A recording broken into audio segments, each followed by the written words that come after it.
Draped in a red cloak, the Magos' body barely looks human. Wires, tubes, and metal manipulators turn him into a whimsical machine, while implants hide his face behind a sinister mask.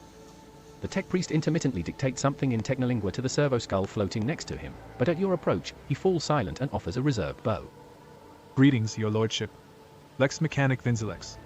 How may I serve you? Pascal and the Lex Mechanic exchange trills have been harried greetings. The series of sounds issued by Vinzilex sounds much longer and more deferential than those of Pascal. What do you do here on Janus? The tech priest's mechanical voice comes from the speaker on his neck. By the order of the Adeptus Mechanicus, I have been entrusted with the management of the Adeptus Administratum, in order to catalog agronomic data and analyze information about the planet during the process of subjugating it to the will of the Imperium. Be blessed, tech brother. Your diligence, and the diligence of those like you, turns anarchy into order, and bestows classification to knowledge. One of Pascal's mechadendrites lightly touches the Lex Mechanic's body. The tech priest bows respectfully in return, clearly a little startled. Tell me about Janus. Initializing report. The planet's soil possesses a unique composition suitable for the re-engineering of the planet, and the mass production of foodstuffs. Significant cultivation of the Eastern Hemisphere with the aim of improving production processes and logistics operations. Traces of xenoactivity that do not pose an immediate threat to ongoing operations. Undesirable pathologies of flora and fauna have been noted, which may pose a threat in the short term. What pathologies in the flora and fauna? Genetic and chemical pathologies, your lordship. Harmless species mutate and become aggressive, while plants change their chemical composition and become poisonous. This is happening more and more often, and if no action is taken, the ecosystem of the world will be irreparably disrupted. The changes may be artificial. Has the possibility been considered that someone is manipulating the ecosystem to reduce our living space? Not at all, venerable Muggos. Our tech comrades from the Muggos Biologists are humble workers, not warriors. They could not have come up with the thought of such a militant nature. The mind must be open to all forms of knowledge. I order you to commence a check. In the event that your account of the indolence of their minds is confirmed, I will petition for the appropriate penance. It is the Lilithan's wrath that is becoming manifest in nature itself, in the workings of this world. May the gods preserve us. How did we not notice this sooner? Iliad glances at you before immediately looking away.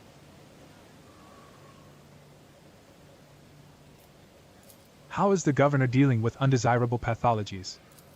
I have analyzed the genome of the affected species, and I am currently developing suppressor genes to make the planet's organisms resistant to pathology. But so far I have not been able to solve the problem. Further exploration of the planet would perhaps speed up these processes, but the administrative apparatus has imposed a ban on expeditions that are not directly aimed at improving production.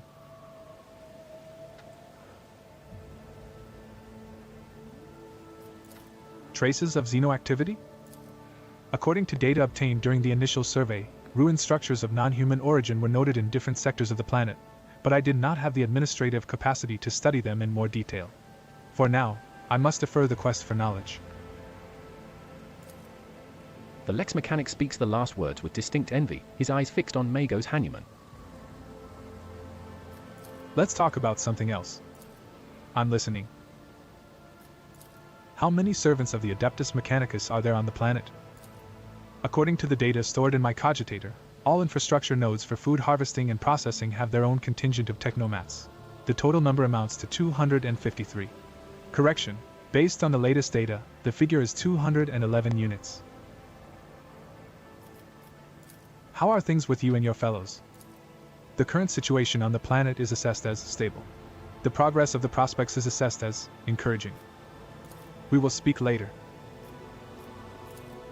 As you wish.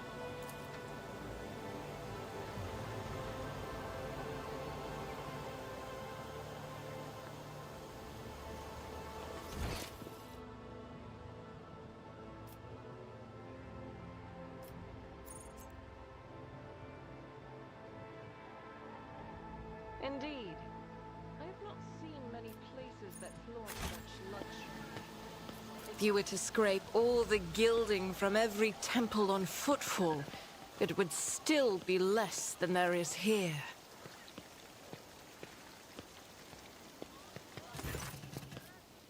The The stooped man wearing a cloak of the Adeptus Administratum is reviewing information on a data slate while his quietly whirring mechanical arms fill a long scroll with writing. Upon noticing you, the man stretches his thin lips into a smile and deferentially bows. The light in the eyes of the servo skull hovering over his right shoulder gently pulsate. Your Lordship, what an honor it is to address you in person. Allow me to introduce myself, Attilius Quint, Prefectus of the Officio Agriculti. I will preserve the record of our conversation forever. What record of our conversation? Your Lordship, I painstakingly record every conversation with high-ranking personages, and afterward I fill out all 7 accompanying forms personally. Attilius rolls up his completed scroll in a practiced gesture, stows it away, and pulls out a new one. Your words and judgments are in good hands. Attilius's mechanical fingers fly over the scroll as he fills in another line. And of course, what great fortune it is to see, for the very first time in all my years of service, an emissary of the novice nobilite here on Janus. I humbly welcome the esteemed Cassia Tisifia Evriella, Lady Navigator of House Orselio. Everything from her condescending gaze and confident bearing to her calm but commanding voice marks Cassie as the heiress of a great bloodline. Awestruck, the secretary writes down each letter of her name with particular fastidiousness. Laudable foresight. I thank you. Moments such as the appearance of a rogue traitor must be preserved for posterity.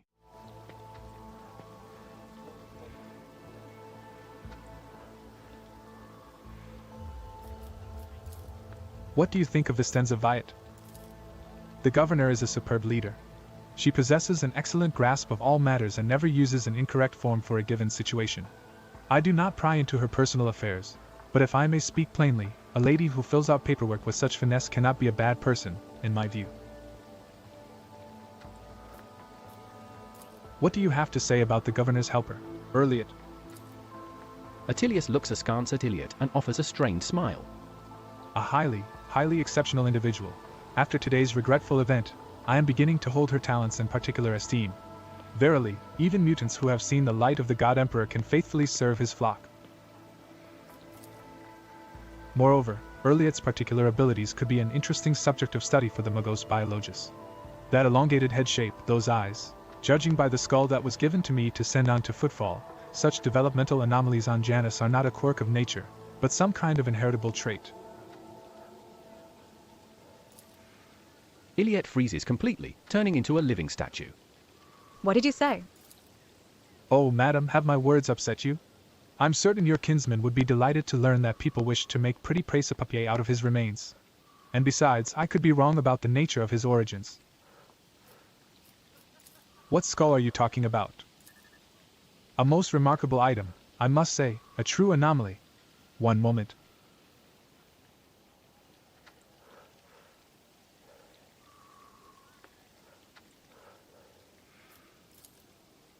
After rummaging in a nearby container, Attilius draws out a parcel, which he immediately unwraps.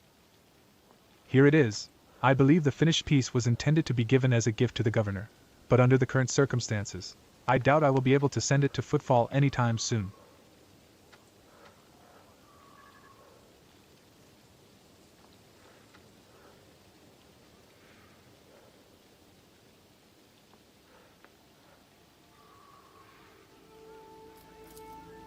Iliad stares at the skull in silence. You can see her jaw working under her delicate skin. After a few seconds, she abruptly turns away. Pascal's mechadendrites reach toward Attilius with interest, seeming to unnerve him a little. Adequately preserved. It is a pity that it is empty inside. It could have become a proper servo-skull herald for the rogue traitor. Unorthodox. A curiosity like this would look very nice on my desk. I mean, yes, of course, undoubtedly. Whatever you wish, your lordship, if that will raise your spirits after the recent incident. Iliad grits her teeth and burns you with a look of utter disdain. What are your duties here? By the grace of the God Emperor, I oversee the administrative apparatus on the planet and serve as secretary. I am also responsible for the logistics related to supplying the planets of the Von Valancius dynasty, and the timely payment of tithes to the Imperium's official collectors. Speaking of the Von Valancius dynasty, When were the last shipments sent? Oh, your lordship, our supply shipments are all in order. All foodstuffs and other items are ready for export, and are simply awaiting the arrival of the transport ships. However, given the current circumstances on the planet, Janus could not provide even one tranche more than what is already prepared. I am certain the situation will be rectified in the near future. When did the collector ships last come to Janus? Oh, your lordship, I must confess that as yet I have not had the pleasure of filling out a sacred tithe protocol form, as the last imperial ships to come here did so under my predecessor. Come to think of it, that would have been several decades ago. I do hope the logisticians responsible for such an unforgivable oversight lose their heads over this. As you wish, your lordship. Tell me about Janus. What is happening on the planet? Alas, your lordship, rebellions have caused us too many problems in recent times. The rebels are interfering with established processes, interrupting supplies, sabotaging the serfs' work. A few nobles have even been killed, and worst of all, some of the victims occupied important administrative posts. Until their replacements pass their checks, complete all their induction forms, and go through the official appointment procedure, important paperwork is going unsigned. It's a bureaucratic catastrophe. If things continue in this vein, I dare not even imagine what it could lead to. There are worlds that are ravaged by war for generations, your lordship. Like that deranged planet by the nameless star, so close to our own peaceful system. The inhabitants there supposedly live under the patronage of rogue traitor Winterscale. I shudder to think what he has created there. I want to know details. Where have the rebels struck, and how? Of course, I would be delighted to furnish you with all the information I have. In the last few months, 15 organized attacks and 7 terrorist attacks have been perpetrated.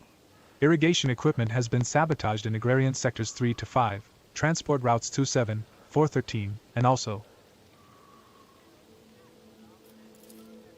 I suppose this will not tell you much. Please. With a fussy gesture, he presses several buttons on his data slate screen, and a 3-dimensional map with coordinates of the attacks appears on your cogitator.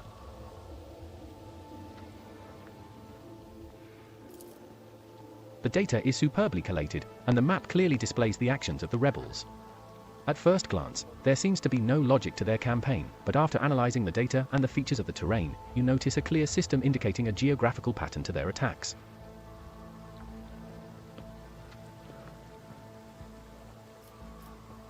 Who is directing the rebels? Does anyone know? The rebels are well armed and well trained.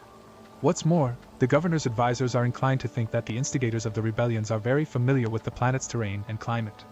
My ordinates are going through registration records day and night, looking for individuals who have completed military training, but we have so far been unable to identify the scoundrel.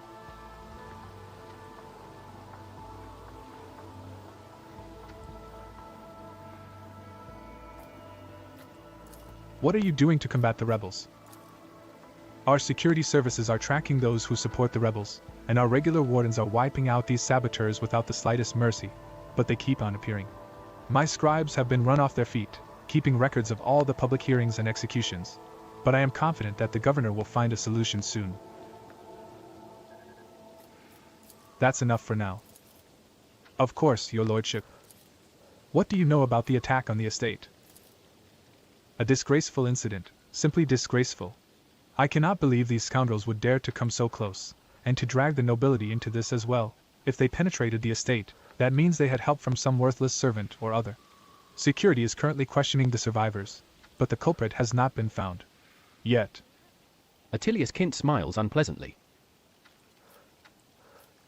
I must take my leave. I look forward to meeting you again, your lordship.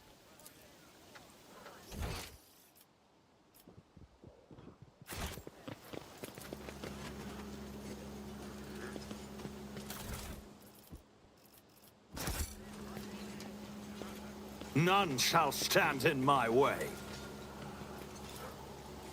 As it should be. I noticed Sealed something. containers marked with the familiar insignia of the Munitorum and additional seals of a forge world unknown to you. The crates contain high-grade weapons, likely made to order.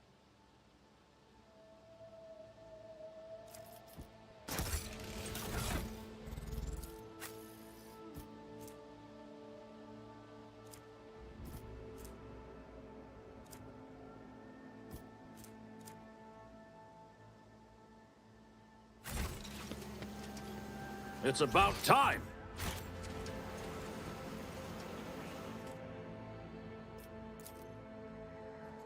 The most effective representatives of the local flora are assembled in the flower bed.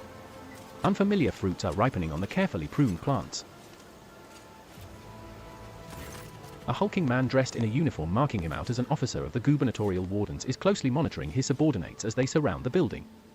Sensing your approach, he whips around, his face going pale, and he offers a low bow. Your lordship, please do not stray too close to the building.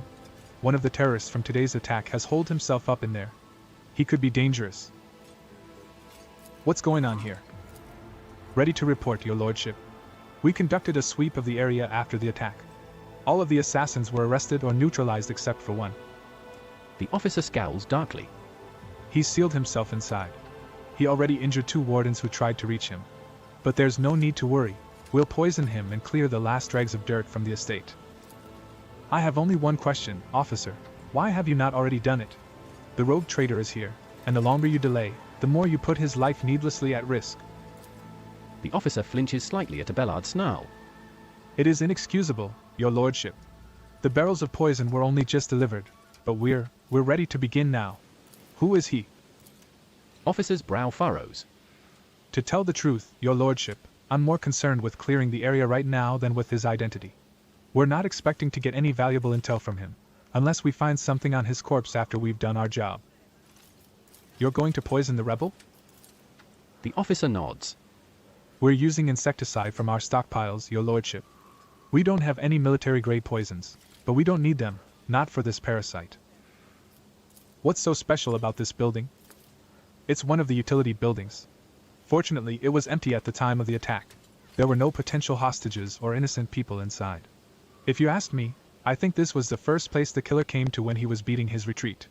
We managed to round up all the others, but this one holed himself up in there. This is not an empty utility building, but an inactive backup crypt for storing refrigerant and freezing equipment. This is obvious. Your ignorance is depressing, servant. Sorry. I want to talk to the person inside. Are you sure? It's not exactly safe, your lordship. The officer's eyes involuntarily sweep over you, sizing you up.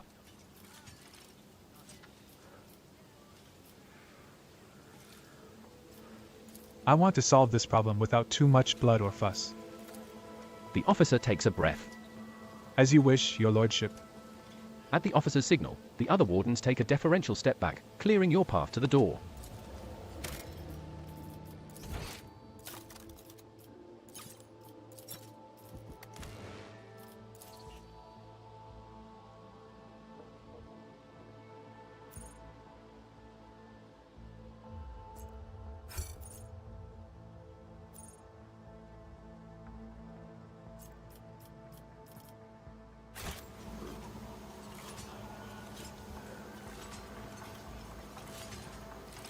I'll lay claim to the stars.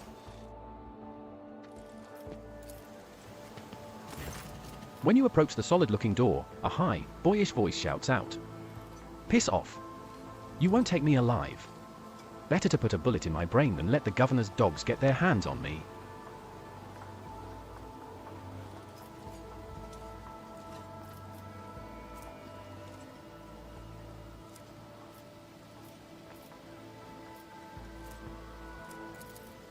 The door looks solid and formidable, but you notice dark marks on the hinges, a sure sign that the material is degraded. The lock doesn't look new either. With a suitable tool, it could easily be opened.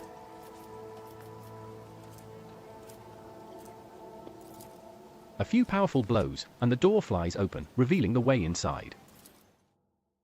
Inside is poorly lit, but you spot a person standing in the far corner. He is desperately gripping a discharged lasgun in his hands. At the sight of you, his eyes widen in recognition and fear. It's Sekantibi, the rogue trader.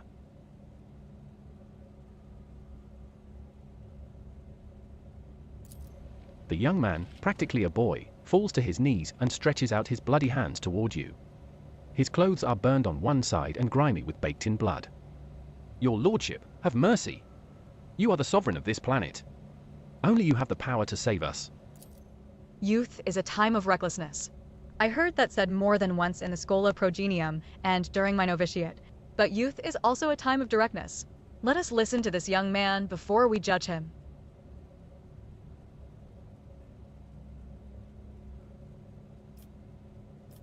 Save you from what? From Governor Wyatt. Everybody here knows what she's doing to us. We've put up with it for a long time, hoping that somebody would intervene and help us, but nobody ever did. She's turned the whole world into a slaughterhouse. People are rounded up like groks from the settlements, supposedly to go to the palace, and they're never seen again. Her servants pour something over the fields and then people lose their minds. They start hearing voices and seeing evil spirits. And while we're dying, she's sitting behind her white walls and feasting on our bones.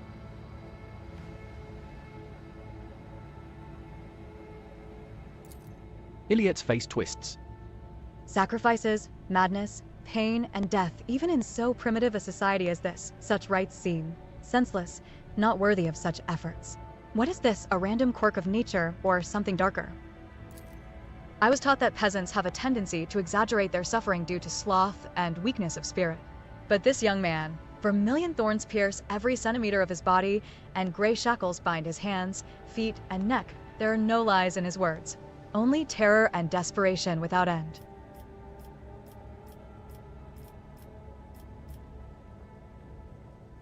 You're telling me people are seeing evil spirits? Yes. Others are going feral and attacking their loved ones, and then there's... The boy lowers his voice. People say that in some settlements, well, they've stopped upholding the law altogether. Imperial law, and the law of basic human decency. People are turning into animals. Who is behind the rebels? He swallows nervously and looks at you with fear. Your lordship, I beg you, don't ask me that. I can't sell out my brethren. It's over for me, but the others, I won't betray them.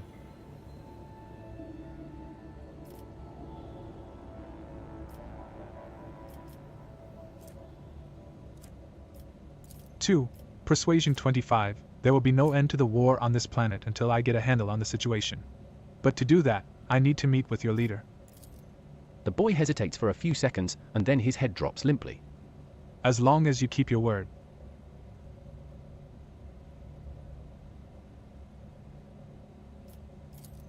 I've never been in their camp, none of us have.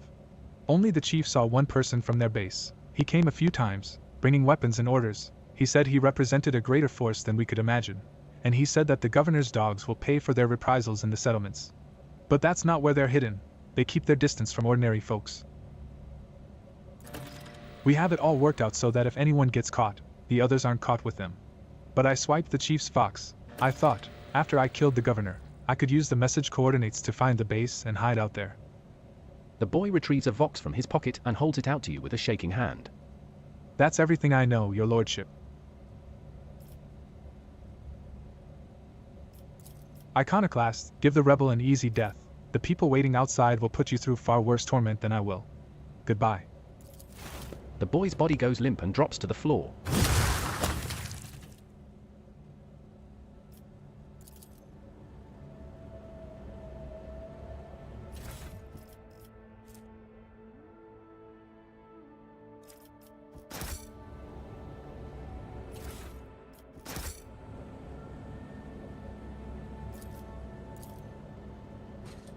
Unlocked. Success is an irrefutable certainty.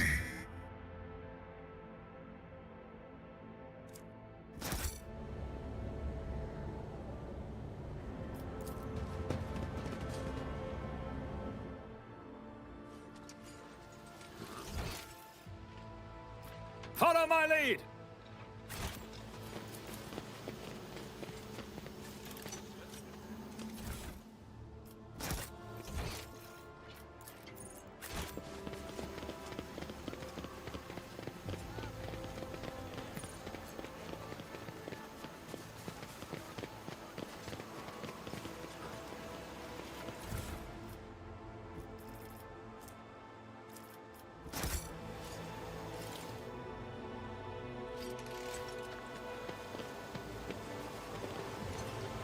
Victory awaits.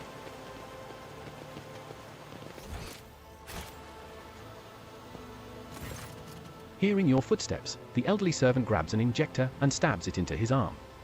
The area around the needle immediately starts turning black. You're too late, Viet's dogs. I'm the master of my own fate. But when he gets a better look at you, the man drops the injector in astonishment and seems poised to prostrate himself on the floor before you. It's you, your lordship. The God Emperor must have brought you here. I beg you, help the rebels and save Janice. He doubles up, hugging himself, and is racked by coughing that leaves his lips wet with blood. Forgive me, your lordship. If only I'd known it was you. My eyes deceived me. We have little time now, but I swear I'll tell you everything. Looking closely at the old man, the tech priest utters. Nerve toxin. The inevitable cessation of vital functions is expected in no more than 60 seconds. Silent clicks emitted by the visor indicate an ongoing PIC recording. Say whatever it is you want to say. And be quick about it.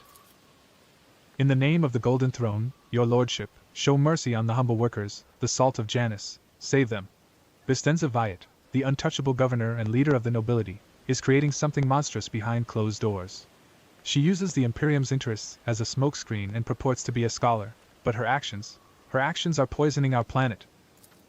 Did you know that the settlements that fail to pay their due tithes on time have been allowed to pay with people instead? They even deliver them to order, sometimes old folks, sometimes children. He lowers his voice to a whisper and leans toward you. I've seen those people. I've seen them being delivered to the estate, and then they're never seen or heard from again. They go into the secret rooms and they don't come out again, your lordship. Ever. Peasants who were taken to Urak V to serve House Orselio were never seen or heard from again either. They became loyal servants and toiled for the good of a great dynasty. Why should they ever return to their filthy, squalid abodes? The old servant lets out a moan. The dark stain on his arm seems to creep through his veins until his arms and neck are a latticework of black. The servant's breath quickens and becomes irregular.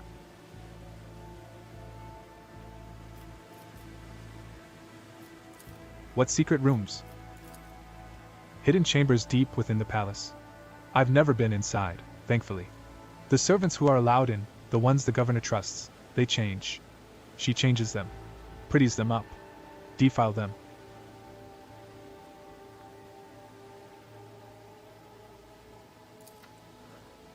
I see no shadows of deceit behind your words, and even so, I would have noticed. I know I would have noticed the signs of witch you. Iliad's face tenses like a taut string, and doubt creeps into her expression. Except, whenever Vistenza hosts one of her dances at the palace, she sends me away to search for the rebels. Into the forests, far from human settlements. You accuse the rogue traitors appointed governor of heresy. If your words are false, they themselves are tantamount to heresy. But if what you say is true, if it's true, then your sacrifice will be to your credit, my good man. Argenta utters these last words with impassioned conviction. I swear I'm not lying. Pray for me, holy sister, for me and for Janice. The servant shakes and coughs violently. I'm not sure I'll last long enough to answer all your questions. What else is going on in the settlements? I'll tell you exactly what I was told by the people who contacted me. These tithes, some settlements have already switched to paying with people. They say that amenable settlements get special treatment from the governor's dogs. They arrange for medicine to be supplied to the settlement. Then security. And then they completely isolate them. All contact between those inside the settlement and the outside world is cut off. One lad managed to get out. He's the one who told me all this, that the people are rotting alive in there. Strange growths, yellow eyes, stinking like dead bodies. The worst-looking ones are rounded up and taken away. The fellow who escaped, he seemed fine, but within a couple of days of the rebels picking him up, he started seeing monsters instead of people. They had to lock him up away from other folks, the poor sod, and then his wrists. The old man starts to convulse, indicating that he is close to death. He raises his already unseeing eyes to you.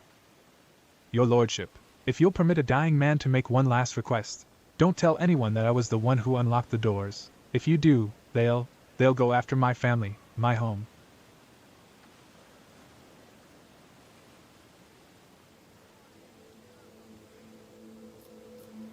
I will keep your secret.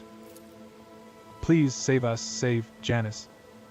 The servant rasps violently and collapses on his side, racked with convulsions.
A new challenge for me?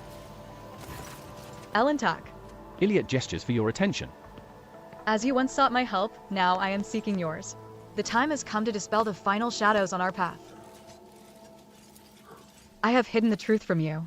I know a great deal about those who are disturbing the peace of the local ruler, and I also know where they are hiding. Allow me to show you the way on the condition that you bring me to them. Why did you not say anything? No other path was open to me, but now our paths are aligned. And my decision was motivated not by caprice, but by reason, which compels me now to be honest with the person who can fix all of this. Everything you have discovered, everything you have learned from your kind, they are all traces of the same calamity. A calamity that will eclipse all the strife and wars on the face of this world. All the signs were plain to see, but I was here and the Monkey failed to recognize the coming storm. Please, follow me. Styx, you must, if this world truly matters to you.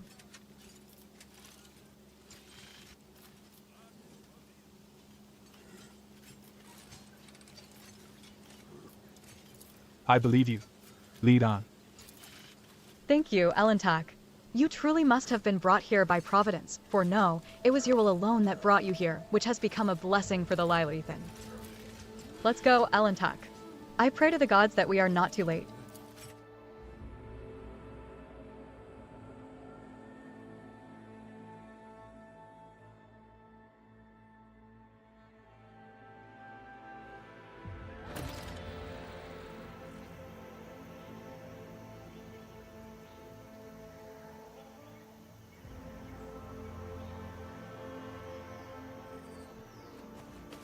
Let's go.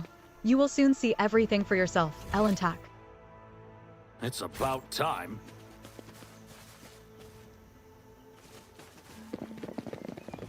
I've never seen so many plants before, not even in our arboretum.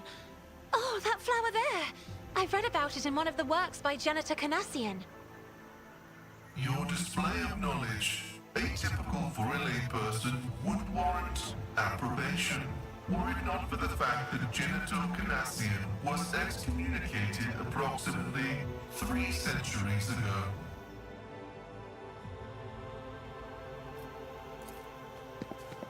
Compared to naval service, that was barely a challenge.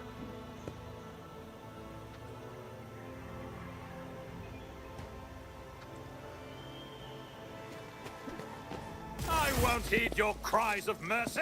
I will take you down.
I'm not accustomed to being ordered around.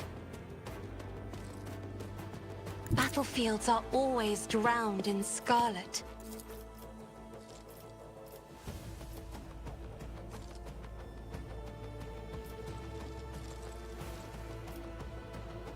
Isn't this a job for the serfs?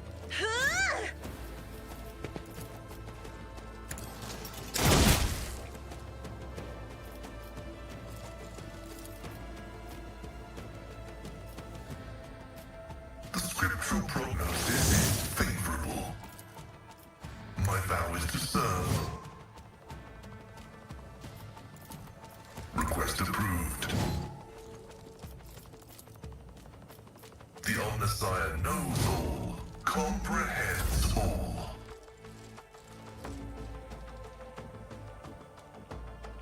I have read tomes of military tactics. Me? Duty demands.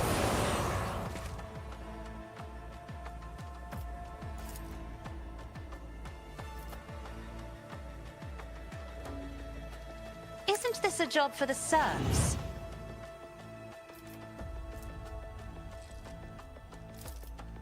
I am a navigator, not a servitor.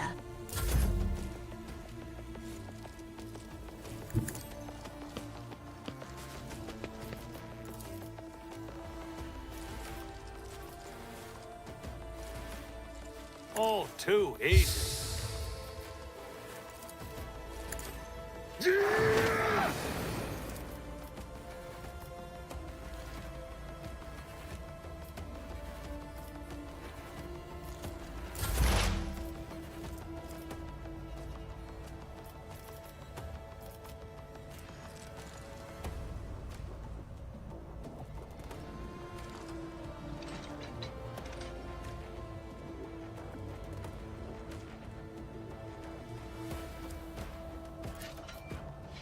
I am not your Xenos pet. Another soul slips beyond the veil.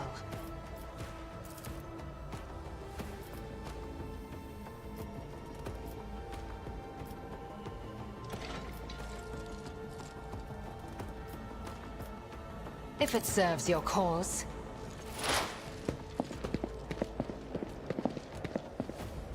Hold on!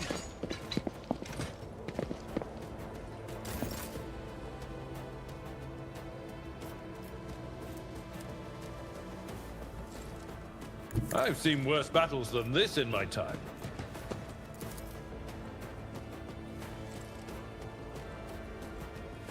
I will do my duty.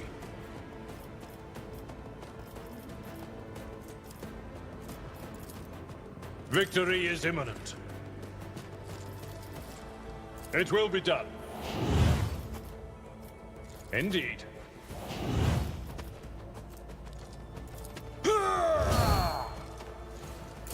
Here we go. Pain and Let's duty make it go quick. hand in hand.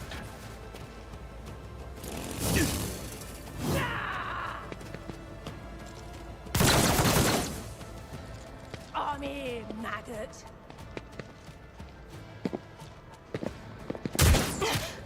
Show me An what you've unworthy got. soul. Just a minor setback. High momentum.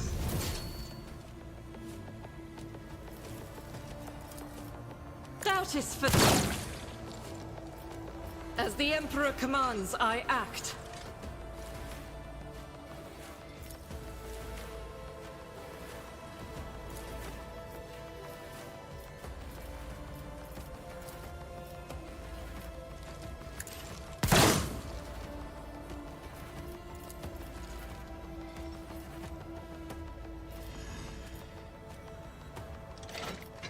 I'll do it. Faith without deeds is worthless. As the Emperor commands, I act.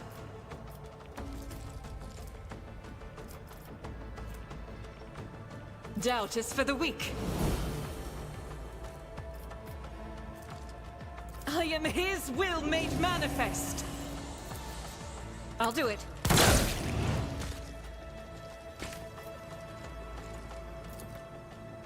Faith without deeds is worthless. As the Emperor commands, I Let's act. get to it.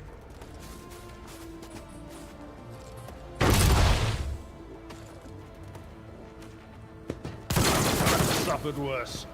Out of my way.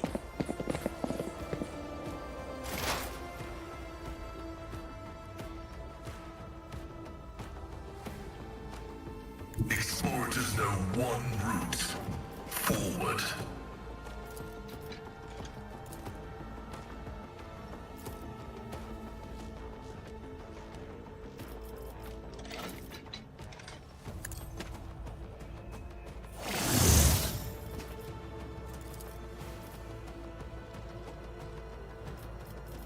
Request approved.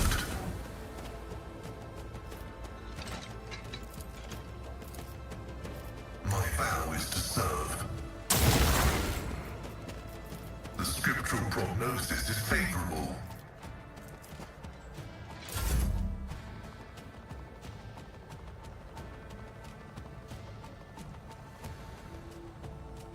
Step aside.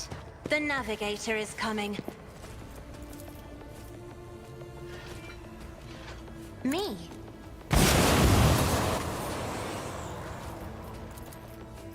I'm not accustomed to being ordered Brace around. yourself, Abelard.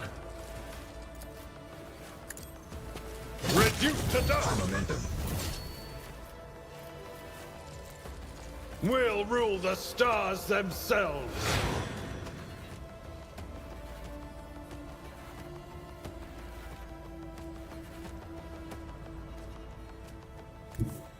Follow my lead. I'd rather not. It will be done. One fewer target.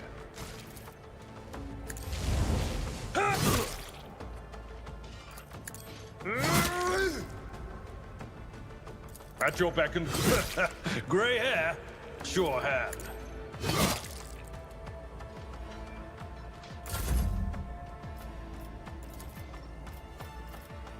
Isn't this a job for the serfs?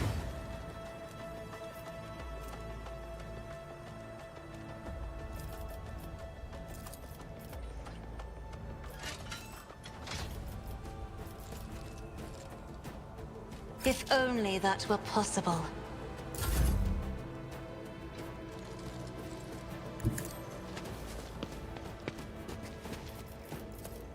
Nothing I can't do. Already done. Insects begin crawling under your skin. Gah!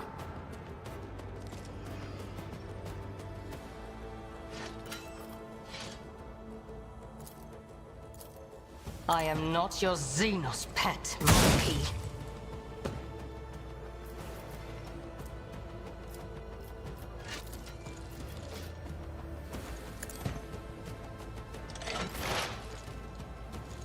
I hear you moving. No more.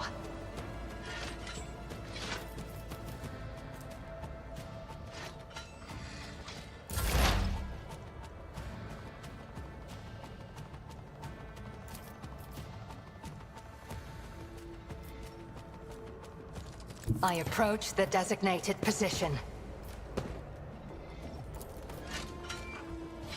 This tedium is beneath me.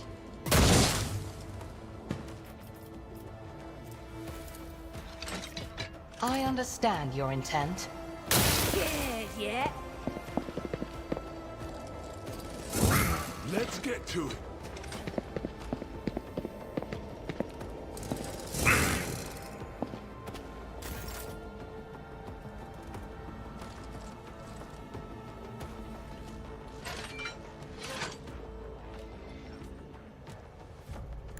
My place is at the fore.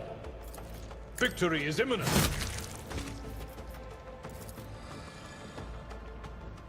Indeed.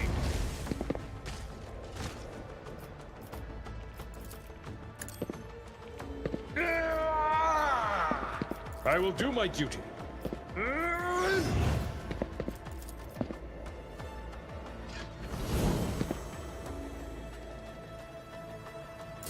Hold on. Let's get to it.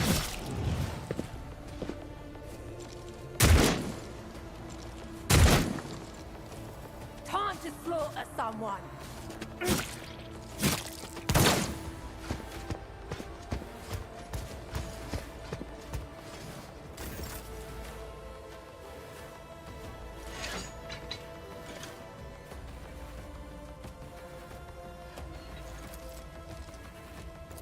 Doubt is for the weak. Strike is a prayer.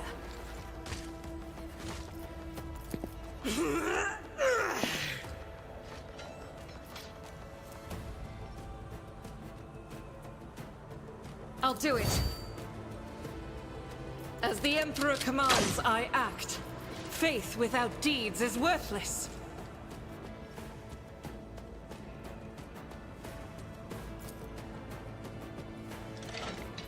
As the Emperor, none can escape the Emperor's judgment. Here we go. High momentum.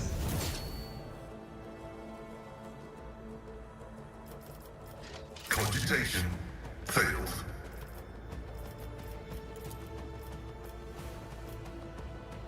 Request approved. Running binary. I venerate you, machine spirit.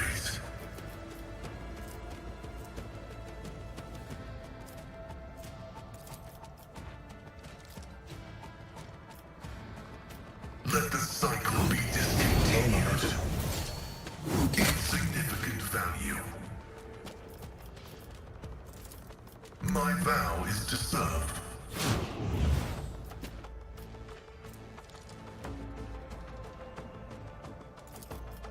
Running binaric override.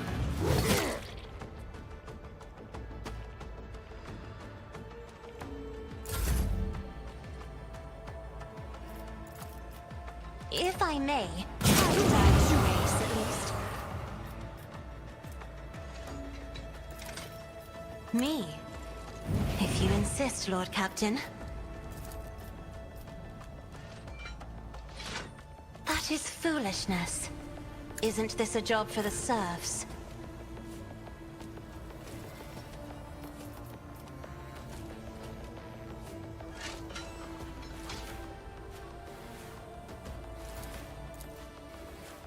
Doubt is for you, my Emperor!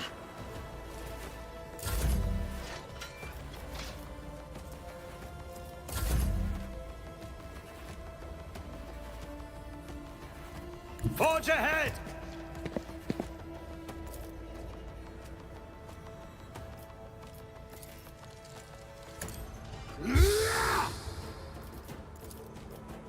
Not a problem for me. The scriptural prognosis of Messiah condemns you.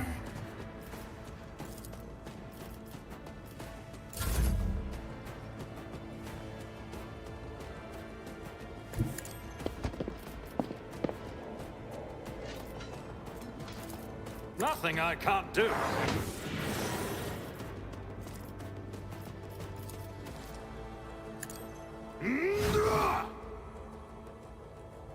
Kemorak!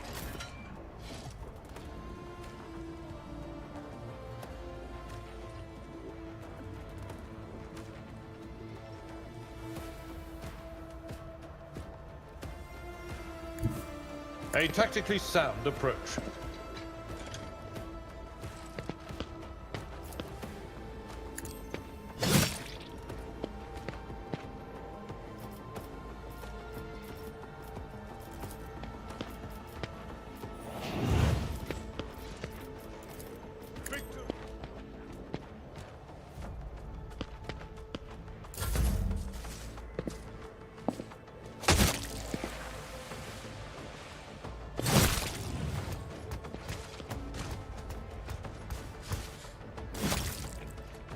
Body.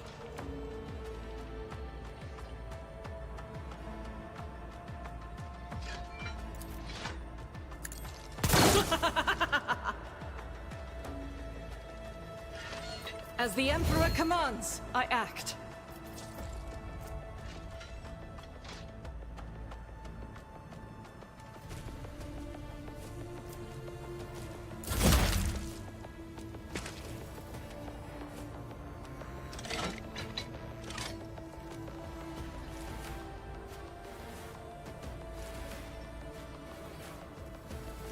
Advancing.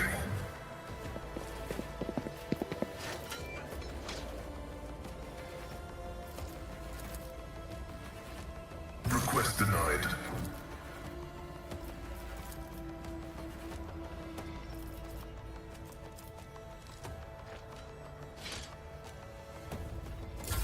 You don't frighten me!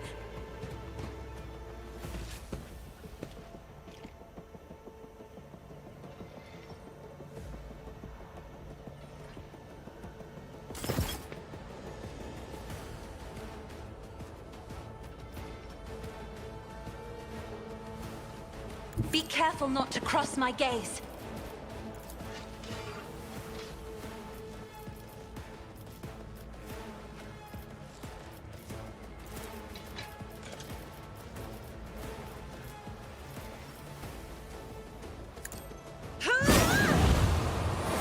suffered worse.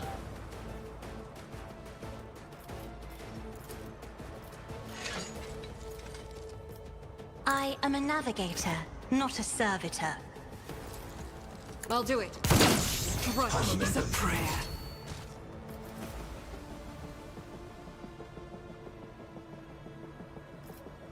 That is not the Emperor's will.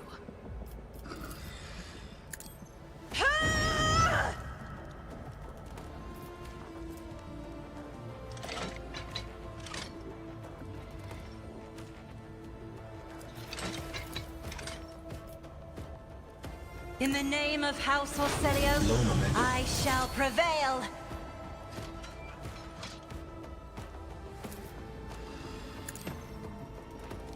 I deal death with my hands.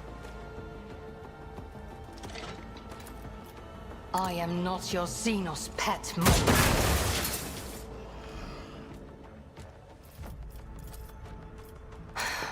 If I must.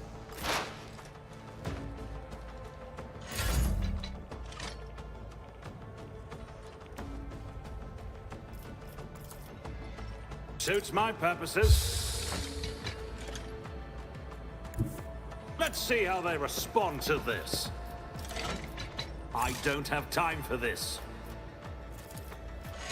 Already done.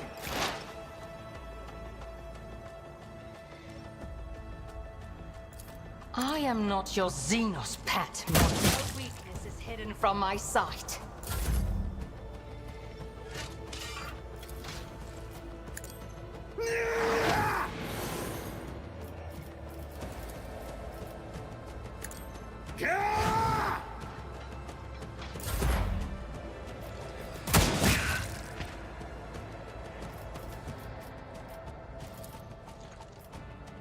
If it serves your cause.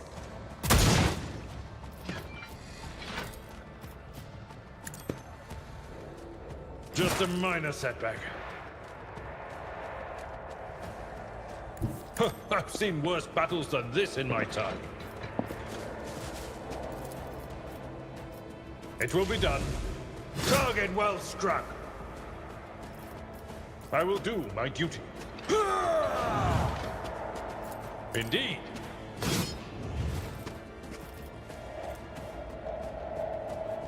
It will be done.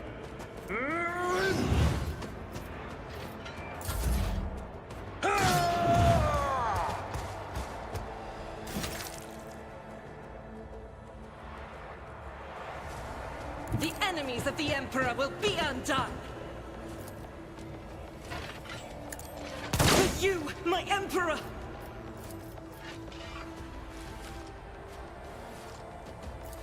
As the Emperor...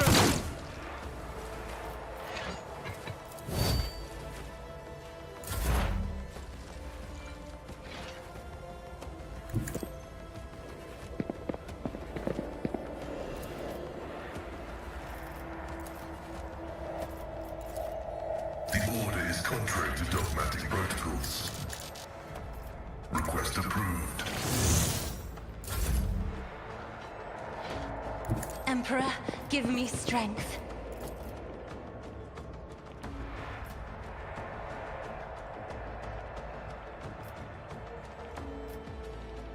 I'm afraid not.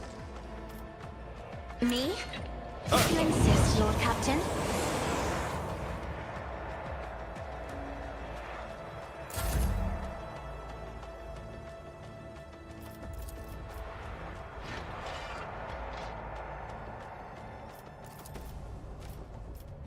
Nothing I can't do. Suits my purposes. I understand your intent.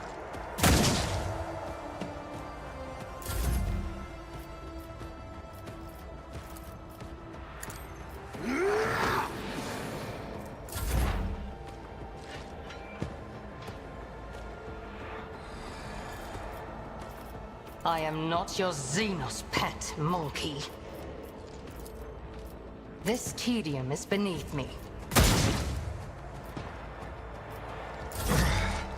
Brace yourself, Abelard.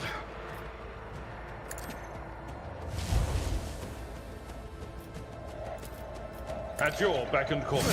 An exemplary strike.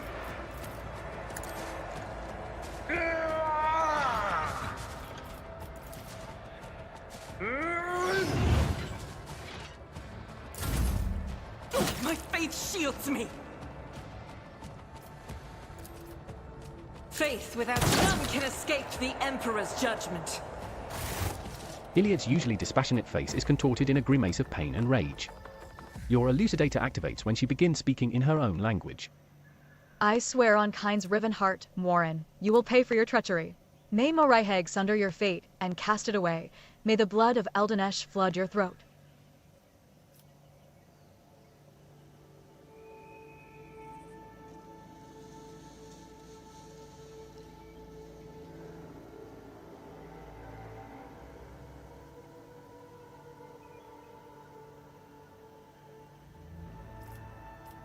Well, well, who knew a tempest was raging beneath that unruffled surface? Iliad closes her eyes, sucks in a breath through her teeth, and quickly murmurs something. When she opens her eyes, her face is once again a mask of cool serenity. She looks at you and begins to speak, this time in low Gothic. Please excuse me, Elentak. I allowed the turmoil in my soul to win out over my reason. A slip like that could cost me more than you can even imagine, my very soul. I must be more careful, even in the face of treachery.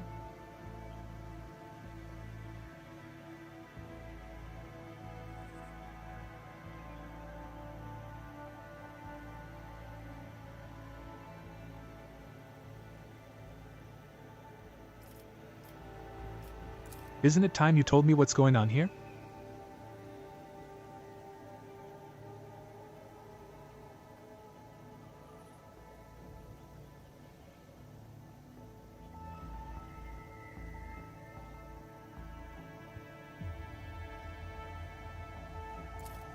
I see no other path.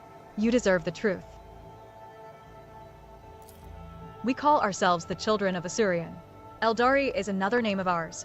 We are the echoes of the great empire that once ruled the galaxy and created new worlds. The planet that you call Janus is one such maiden world, the Lilithan, a haven that our ancestors made for their kin. For many millennia, only the shadows of our predecessors lived among the ruins, until you humans came here. We are the heirs, and we are entirely within our rights to call the maiden world our own. However, our arrival is a tragedy, not a homecoming. Sorrow seeps into Iliad's voice. We belong to Craft World Crudorak, which fell on the border of this star region. Only the providence of the merciful gods allowed us to escape the fate that befell those whose souls perished amidst the stardust along with our abode. Destroying an Eldari craft world is a serious achievement. I'd like to shake the hand of whoever did it. His green visor flashing with interest, Pascal carefully clarifies. Which border exactly? You don't need to know that, Iron Monkey. I am aware of your looting practices. After the calamity, the Lilithan offered my kin a sanctuary, a place of respite in the ruins of our ancestors, under the canopy of the forests created by the wisdom of our worldzingers, living alongside your kind, who reap the fruits of our labor with such vulgarity. You came to Janus along with the rest of the Eldari? No, my path brought me to the Lilithan later. Iliad hesitates. By another route.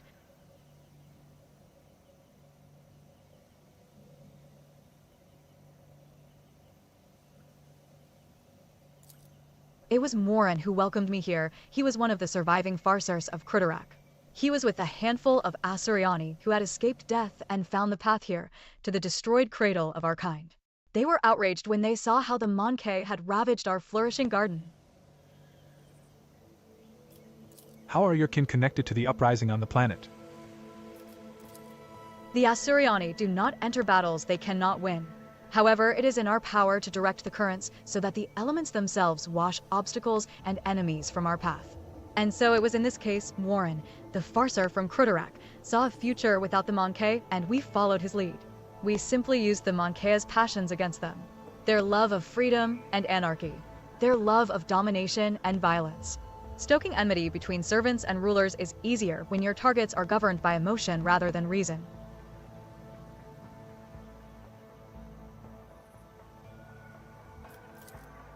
My kin became military advisors to the Monkey who rose up against the ruler of this world. I had a different mission, to become Vistenza's handler, since the rebels would be unable to get to her until both sides were sufficiently weakened.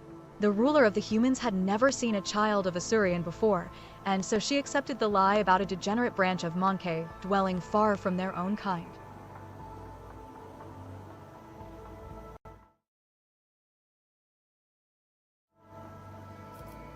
Why did your own kind attack you? I know not the answer to that question. Iliad lowers her head. Many cycles have passed since I departed these forests and my kin. They cannot have forgotten me, can they? Why would a handful of Xenos go to war against the whole planet? You can't kill everyone. You struggle to understand the children of Asurian, and I do not blame you for that. We are too different. Iliad says nothing for a few moments, choosing her words. Monkey walk blindly into the future. We choose the path, guided by our farcers. Kruderak was the birthplace of the powerful watchers of things to come. Our leaders were selected from among their ranks, and their word was set in stone, unshakable like the universe itself. Warren, our leader here, is one of that group. The children of Asurian are subject to his will, and he is subject to the will of his visions. Warren saw the Lilithan in a vision, suffering and crying out to be cleansed, and we did everything we could to rid the maiden world of the Monkey. Our lives, our desires, all that is dust compared to the light of the path Warren has chosen for us. At least, that is what my kin believe. I used to believe it too, until recently. Why are you telling me all this? What's brought on this candor? Elentak, your arrival has thrown my paths into disarray, and lifted the veil on the truth that had been hidden from me. While I was shadowing the humans' ruler, I failed to see the signs that there was another threat looming over the Lilithan, besides the Monkea's deeds. The threat should be familiar to you, as it is to other intelligent species in the galaxy. We call it Silanthresh, she who thirsts, goddess of chaos. Silanthresh and She Who Thirsts are the names the Eldari give to the chaos god Slanesh, their ultimate enemy. Slanesh is the god of passion, excess, and forbidden pleasures, and is known for his fickle and treacherous nature. The Monkey are weak in spirit. They are susceptible to the propositions of She Who Thirsts, and in their drive to attain her poison gifts, they perform perverse rituals in her name, rituals that require sacrifices. Like the Monkey who were brought to the palace and never seen again. The Lilithan's world spirit senses the threat and resists as much as it is able. The living things that inhabit this world are becoming its weapons, weapons turned against the Monkey. Poisonous plants, rabid beasts, these are all like a blade in the Lilithan's hand as she fights the coming of Silanthresh. The signs that have been revealed to me, they all indicate the presence of corruption on this world. Tendrils of corruption may be threading through the world spirit, poisoning it even as we speak. But for corruption to take hold of the planet so quickly requires effort directed by the will of another. Iliad pauses. I believe Vistenza Viat is in thrall to the will of Silanthresh. What? Vistenza Viat? The governor who has duly served the dynasty and the Imperium for decades? Styx, I hope you will not stand for such scurrilous slander aimed at one of your finest servants. As lamentable as it may be, the Imperium's history knows many cases where even the most steadfast followers of the Creed would turn away from his light. Governor Viat had to tap into many founts of knowledge to turn Janus into a prosperous agri-world. Perhaps one of those founts became her undoing.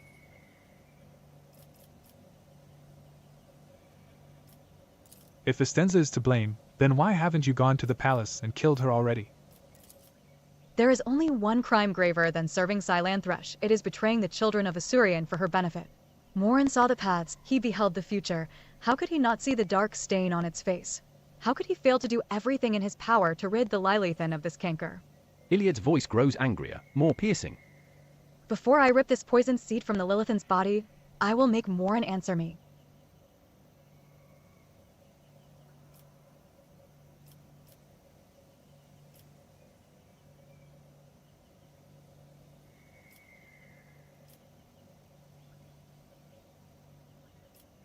Maybe Vistenza is tainted from consorting with the archenemy. We will have to find out for ourselves. Perhaps the signs I uncovered have failed to convince you. I pray to the gods that other proof, something more comprehensible to you, will emerge to sway your opinion. Silanthresh is deceitful and cunning. She subtly penetrates the soul. offering false perfection, luring victims into her web with promises of a wicked ideal. The ruler of the Monkey perhaps does not even know that her soul has been corrupted. If we want to meet with the leaders of the uprising, we better keep moving.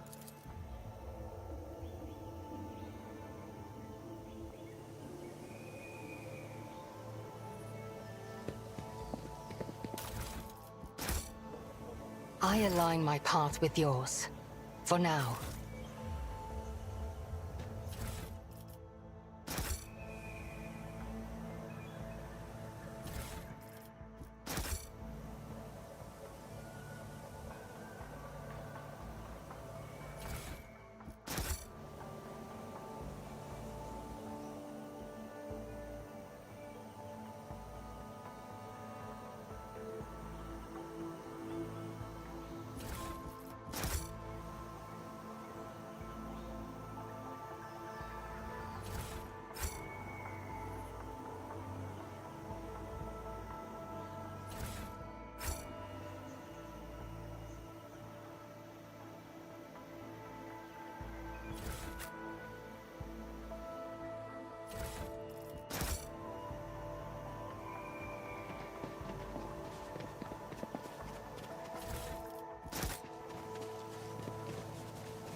Let us see what I found. I'll lay claim to the stars. The Emperor sets my path. Speak, Elantark. I guide human. Join me in prayer.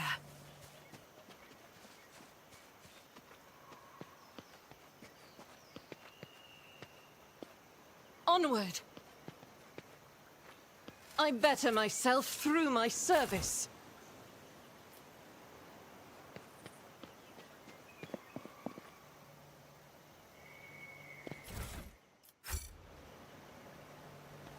I won't tolerate weakness.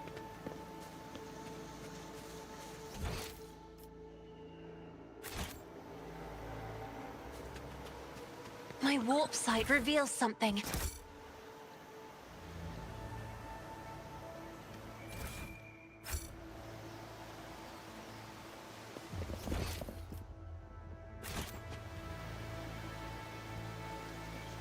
Something of interest.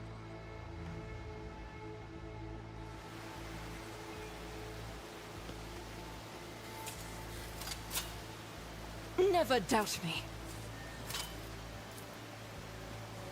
Messiah, grant me the wisdom to perceive.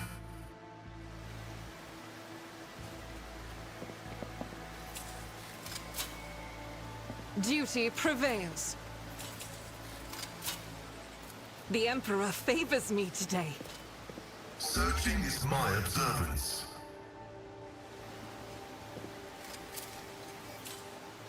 I better myself through my service. Operation Unlocked. successful.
None shall stand in my way.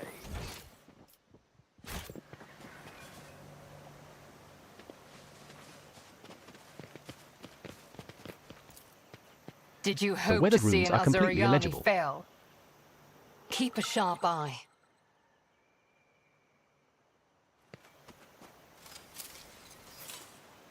I have failed my kin.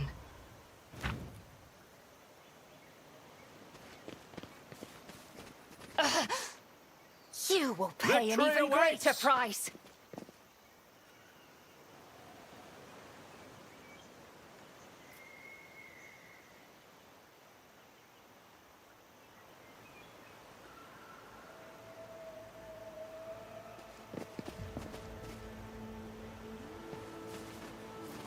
The touch of she who thirsts has occasion. disfigured the Lilithan down to the smallest of her children.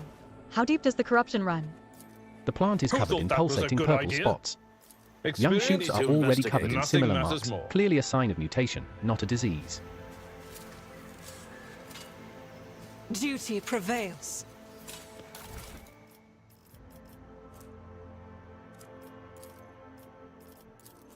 Kurt, I know it's been rough for you since the meeting by the ruins. First contact leaves an impression on everyone. But when I recommended you to the commander, I never thought you wouldn't have the stomach to process the truth. Think what you want, but I'm still your friend. I don't want anything to happen to you because of your own stupidity. I saw your bag with the packs of Nutribars that our lads brought from the settlement. And if you thought no one would notice a couple of clips missing from Torben's backpack, you thought wrong. I want to give you a chance. Return the goods. You know every Nutribar counts these days. The stuff that grows in the forest is no longer edible. And we're in need of weapons more than ever. I can guess why you need all this. You want to split. Abandon our cause, go back home, and pretend nothing happened. But I'm not writing this to appeal to your conscience. I just want to say that you're a marked man now, Kurt. After meeting the higher-ups, cutting and running is the worst thing you can try to do.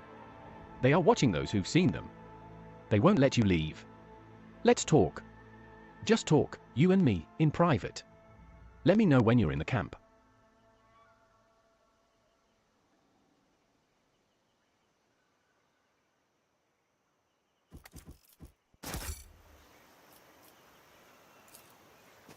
Nothing's impossible for this old officer.